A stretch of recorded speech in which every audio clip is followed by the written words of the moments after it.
This lecture will look into braced excavation.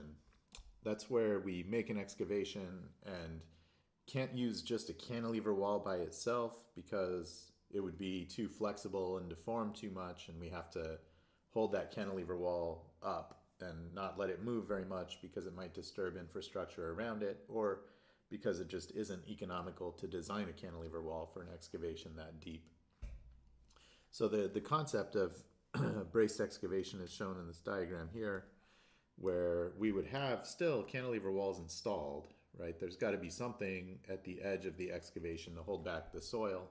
And then as the excavation progresses, maybe we've cut it down to here, now there's some working space, and we can come in and put these struts. And the idea is that as we continue excavating deeper, those struts will now start taking load and hold up the wall as the excavation progresses. There can be multiple rows. Here I've drawn 2 rows of struts. There could be many more rows than that, depending on the depth of the excavation. Structurally, we can't have struts usually pushing directly against like a sheet pile. If it's a soldier pile timber lagging wall, maybe it could push directly against those I-beams, but generally we use whalers to distribute those loads. So these are H-sections or I-beams that go longitudinally along the length of the excavation, and they distribute loads from the struts laterally into the wall system. So this is an elevation view. This is a plan view from up above. And so what you see is that here's the cantilever walls on both sides in black. The whalers run the length of those walls, and then the struts bear against those whalers to distribute those loads out. One issue with braced excavation is that now you've got all these braces in the middle of your excavation to work around. So if you have to cast concrete down there or build something, a foundation at the bottom, there's a lot of stuff in the way. So it's not very convenient in terms of creating an open workspace. And that's why we often will go to anchored excavations instead. Another thing too, these braces look very slender, drawn to scale. These might actually buckle under the loads imposed on them. So sometimes we even need intermediate supports because they have to span that length and bend without buckling from those loads. So it can get complicated. Sometimes you need intermediate columns and so forth. So anyway, the idea is that lateral pressures are carried by struts bearing against the whalers, and those whalers bear against the cantilever wall. That cantilever wall could be sheet pile, could be soldier piles with timber lagging. It could be like a secant wall cast in from reinforced concrete. So the question really, if we build this sort of braced excavation system, is what kind of earth pressures are we going to see? How big do we need to make these struts to hold back the earth pressures that are in the ground? And it's really an interesting problem. It's highly non-determinate, right? Not statically determinate, because there's so many factors going on here. If we excavate a little deeper than this before we put in the first strut, maybe the wall has already moved and gone from an at-rest more to an active pressure, and then the struts don't have to hold as much load. Conversely, if we make them right at the beginning, maybe they're holding an at-rest pressure, and then as we excavate down, the top might actually take more load than the bottom because of nonlinearity in the soil behavior. So it really depends a lot on the system that's being constructed, how big these strut loads have to be.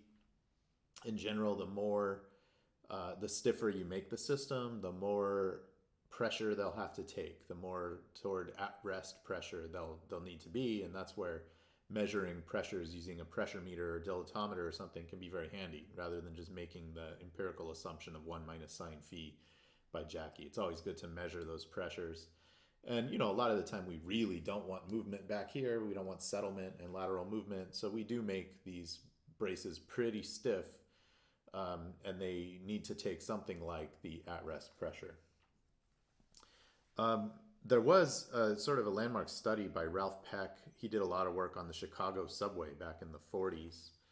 And he instrumented struts in the Chicago subway system to measure the forces that were being taken by those struts.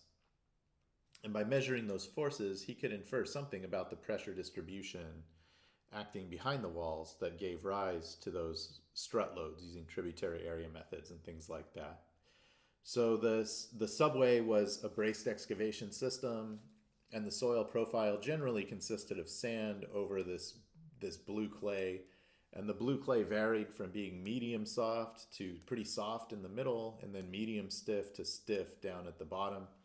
This is a pretty common profile where you've got maybe a layer that's kind of been below groundwater fluctuations and is over consolidated over the top of something that has now become normally consolidated because it's been buried deeper and there's a lot of soil on top of it. And then as you get deeper, the clay is just getting older and stiffer. So this kind of medium soft over stiff is a common profile that you'll see in natural clay deposits. The excavations for the Chicago subway varied. The width was maybe 15 to 55 feet. So what is that, about 5 to 15 meters, something like that. The depths were 35 to 46 feet, and the lengths were 100 to 1,300 feet, right? Length is that direction, in the direction that the subway train would move. And he used electrical resistance strain gauges affixed to the struts to measure the loads directly. Now that's not a direct measure of earth pressure, right? In this system right here, you can see the struts. There's 3 rows of struts, and then there's columns to brace them in between.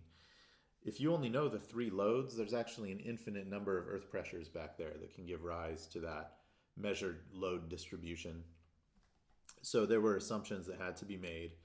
And there were some good data points, not a ton of data points, but there were some data points measured by Peck, and we still use those today to kind of guide braced excavations. And they also form the basis for the pressure distributions we use for tieback walls. And that's why I'm focusing on this one study by Peck. So in 1969, he had a paper where he presented a synthesis of this information, largely learned from the Chicago subway project. And what he found is kind of interesting with respect to the distribution of pressures compared to what we usually assume for at-rest or active earth pressures. So for sand here, he found that the pressures were pretty uniform. And what that means is that the strut loads were kind of the same in all levels, right? They didn't vary a whole lot. They did not exhibit that kind of triangular distribution that we often assume for at-rest or active earth pressures. And I'll talk about that in a minute, why that might be the case. And then the amplitude of that pressure is 0.65 gamma H times Ka, where Ka is the active earth pressure coefficient, tangent squared of 45 degrees minus phi over 2. Okay, and then if we move on to a soft to medium clay, that's defined as a clay with gamma H over Su greater than 4. What we found, what Peck suggested, was that this is a trapezoidal distribution that decreases linearly with depth down to, it's 0 at the surface, down to to a depth of 0.25 H. And then the amplitude is gamma H times 1 minus M times 4 Su over gamma H. And this M is an empirical constant. So ideally what you would do is measure it, and then you would know what it is for your excavation. But a lot of the time it's just set to be 1. And, you know, it might be, if M is bigger than 1, the pressure will be lower than that. So if you don't really know much about your particular soil, set M equals 1, and that's probably going to be a conservative kind of estimate. Then for stiff clay, Peck suggested also a trapezoidal distribution, but one that comes back down to 0 at the bottom of the excavation.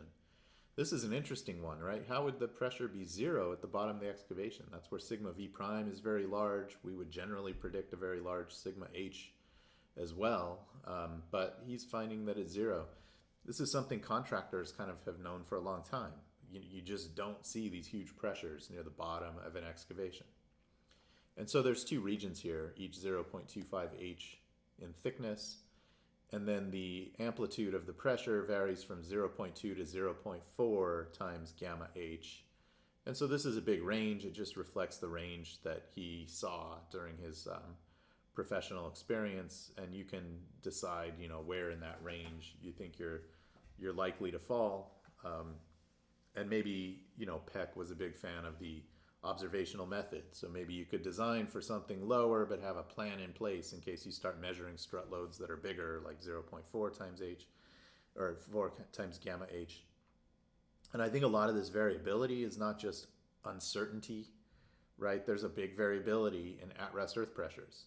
It depends a lot on, the local factors there. So if you can measure at-rest earth pressure, I think you can get a much better handle on this, and design the wall, for those earth pressures if your braces are stiff.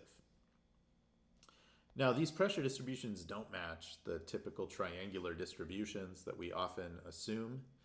And it's interesting to kind of think about why that might be the case, right? We're always teaching that these earth pressure distributions are triangular, especially for sand. These are two distributions drawn for sand here, where you've got a linear distribution with depth, and it reaches, Ka times gamma times H at the bottom of the wall, where H is the height here. This is the unsupported height of the wall. And the resultant of that pressure distribution is 1/2 Ka gamma H squared. So a lot of the time we will compute that resultant, assume it acts at 1/3 height above the wall, and off we go with our calculations.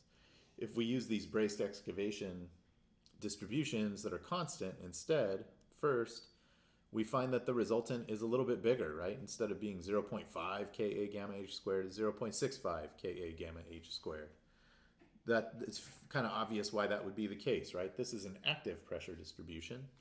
This is a mobilized pressure distribution. The mobilized pressure distribution has to be somewhere between active and at rest, so it's generally going to be larger than the active earth pressure distribution. And then it's constant, right? Not triangular, so the resultant is actually up there in the middle, not at 1/3 depth. Now, there's the reason why this happens. There's potentially a lot of reasons, right? This is a nonlinear soil behavior and construction sequence issue. The problem is statically indeterminate. It depends, because of nonlinearity, it depends on the construction sequence. So as you build that first strut across the top, and as you continue excavating, it will depend on is the wall moving in down below, and how much load is being attracted in that strut up on the top. So if the wall moves quite a bit, you might mobilize nonlinear soil behavior, and that'll have an impact on the mobilized strut loads. All kinds of things can happen. And so these are really kind of like diagrams of mobilized pressure distributions, not diagrams of some theoretical state of the soil in the free field, right? The act of constructing the wall changes things. It makes it different. And that's why we see this deviation from the traditional theory of earth pressures.